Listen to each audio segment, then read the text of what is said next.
Yeah, what's good, Josh? Your boy J Suave. I am the host of J Suave TV, and today I'm bringing y'all a new series. Y'all already know that Last of Us Part 2 dropped the other day. I'm trying to stay on good timing, so I gotta get this out to y'all before the new episode drops tonight. After the success of the Season 1 adaptation to one of the greatest games of all time, The Last of Us, we are here now to talk about Season 2. I thought the first episode was solid, not gonna lie. There was a lot of additions they made in this episode that they didn't have in the game. I focus on Abby's character that I think will do this series a lot of justice. Also, other additions that expand on Dina and Ellie's relationship that we were kind of just thrown into in the game, which is good because we know they're going to be traveling together down the line. I ain't going to say for what reason. I'm not in the business of spoiling my HBO Max onlys. Y'all go have to see that soon. Experience it for the first time like we all had to do. And obviously, we have the central tension of the episode and likely the season up until a certain point. Joel and Ellie beefing. Now, we see Joel blatantly lie to Ellie when she asks him what happened at the hospital, telling her that there was no way that she could have been the cure to humanity. And she goes with it, but in this scene, you can just tell she did not believe this man. I love that we got a slight expansion to this scene in this episode, because in the game, you just see Ellie say, okay, and she seems uncertain about what Joel was telling her. But in this episode, you wholly getting her walk off after he said what he said. And in that moment, I knew their relationship was going to change forever. Went to the episode and we see them at odds whenever they interact, whether it's more out there or more subtle. Like when Joel comes to see Ellie after her and Dina have that exchange with the clickers earlier on in the episode. He sees her guitar and just offers to fix it without really asking her for permission. Just to try to continue this good streak that he has going, I guess, being her protector, being her surrogate father. And in those scenes, you have Ellie who's just barely responsive for real. He takes the guitar and she's like,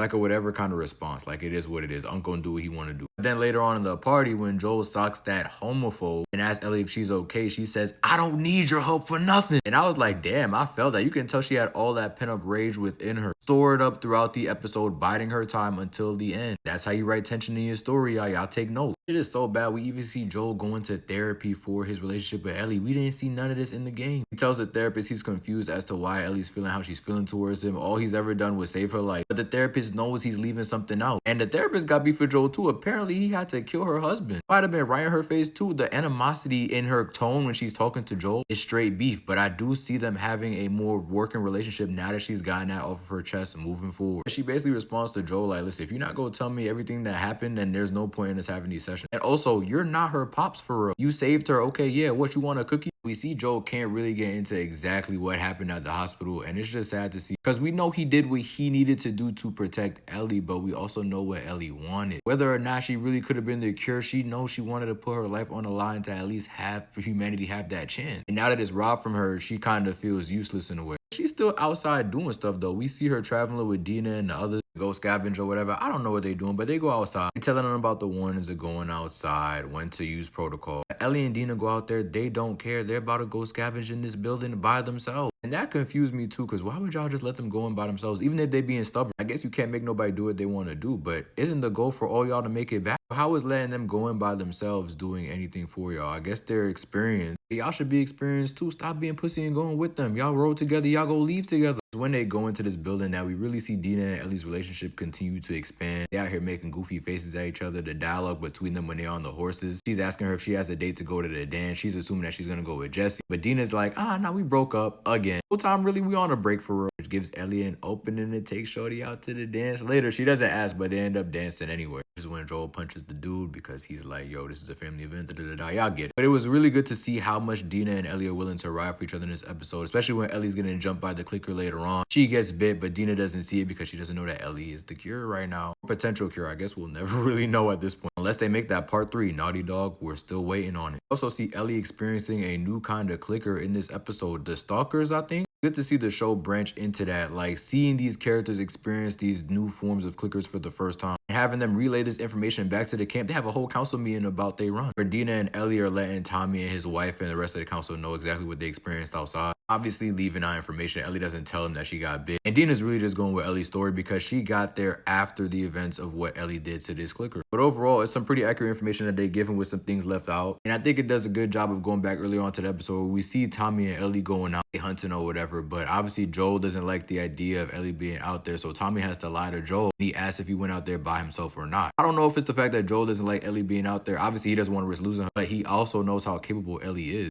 More so the fact that of anybody else that Tommy could have brought out there, he chose to bring Ellie. Or just because he did it without involving Joel and that would create an awkward conversation. I don't really know what it was, what the reason was exactly for Tommy lying. But we get a lot of that this episode, a lot of omitting information, which will probably come back to bite these characters in the ass later on in the season. Before I get to the Abby things in this episode, I really did like Ellie and Dina's dynamic throughout. Like, I know I talked about it earlier, but when they were fighting off them clickers together, it took me back to when Tess, Joel, and Ellie were fighting them off in episode 2 of the first season. That's with more synergy because obviously Ellie was thrown into the Joel and Tess kind of arrangement. They had to work around her to make sure that they made it to the drop safe so that they'd make the money back. Obviously that never happened. But you get what I'm saying. Like, it just kind of felt like them similar vibes. You know both characters are going to survive, but you see them working together to get out of the situation. And they look like they could have been leading that team, no lie. After Joel punches dude out at the party, we see Ellie and him look into each other's eyes one more time before Ellie walks away. I thought in this scene she was gonna walk up on him. I think we see him fixing the guitar on the porch similar to the game. That probably still happened, but we'll probably see it later on in the season. Or there's gonna be a whole other scene where they link up before what happens to Joel happens to him later on in the season. Going to the Abby portion of the episode, very slight scenes with Abby and her gang.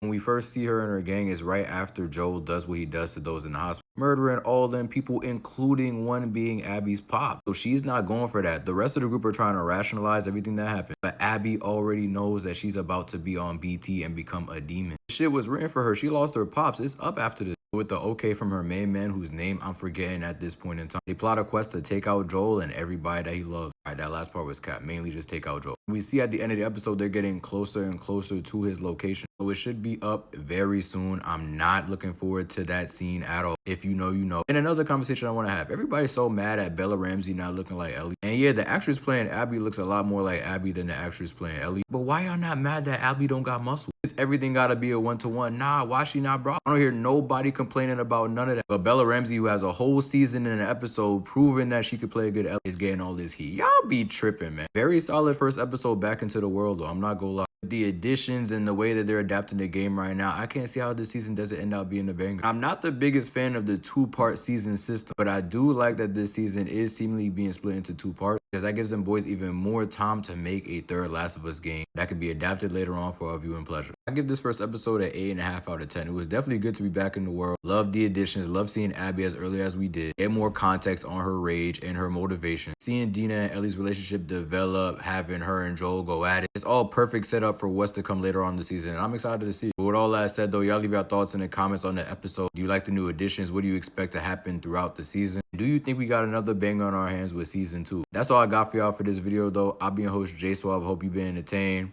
and we're gonna talk soon. Peace, y'all.